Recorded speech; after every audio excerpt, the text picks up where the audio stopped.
We are at Lutuli village in Mnini, south of Durban, where we are speaking to chairperson of the House of Traditional Leaders in KwaZulu-Natal, Inkosi Babu Chiliza. We are speaking to him amid the spate of killing of traditional leaders. In the past 3 years, according to CoGTA, there have been 27 traditional leaders who have been killed. Let's speak to him and hear what he has to say. Thank you, Ndabizita, for your time. Can you just tell us, what do you think is happening? Why are there so many traditional leaders that have been killed in the recent past? First and foremost, thanks for having me. And I'd like to greet His Majesty, the King of the Zulu Nation. We say, unwelo olude silwe esikhulu indlunkulu yakithi siyazi ukuthi sisabhekene nesimo lapho isizwe samaZulu sisesimweni sobumnyama, kodwa ke siyazi ukuthi ingonyama yebuzile inathi lapho ikhona, sithi nje silwe esikhulu sisekhona sisalibhekile izwe. In fact, this is a very serious and a shameful situation where you find people do something that is unusual, to attack brutally killed Amakosi in our province.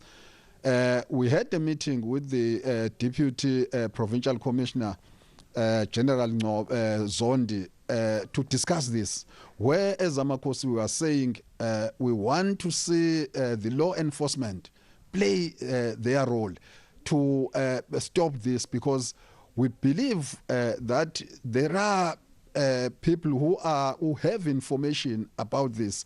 So if the law enforcement can work tirelessly to ensure that those who are doing this brought to book. Because there have been speculation about the motive of these killings. Some are saying that it's because traditional leaders themselves are not protected and maybe they need security detail. Some are also speculating about the fact that they are not treating people properly, and then maybe the rulings in the traditional course that they take, they seem to cause this violence directed at traditional leaders. What do you think maybe is happening? Are traditional leaders to blame themselves, or are they not protected properly? In fact, I don't want to speculate why traditional leaders are being killed until the law enforcement do their job. But what I can say is that you see, if we can look at the political situation where you find a councillor. Once a councillor is threat, you find that there is security. But to the institution of traditional leadership, we don't understand why. Because if I can quote Inkosi who has been assassinated, there was threat and he reported that to the Department of CoGTA and nothing happened. What we are saying, really, I can concur with you on that, that there is nothing that is prepared by the Department of Cooperative Government to ensure that there is a safety of traditional leadership.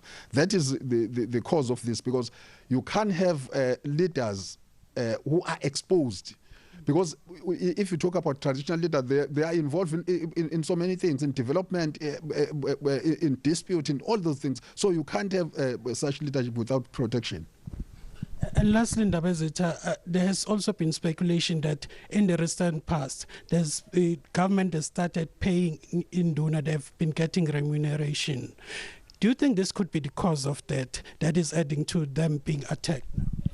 In fact, I don't want to speculate, and I don't know why, because we as Amakosi started that Izinduna are working very hard, 24 hours. If you go, Induna is it's one leader who is there with people 24 hours. If something happened, the first person people to go is Induna. So we are the institution who started to say Izinduna must be paid.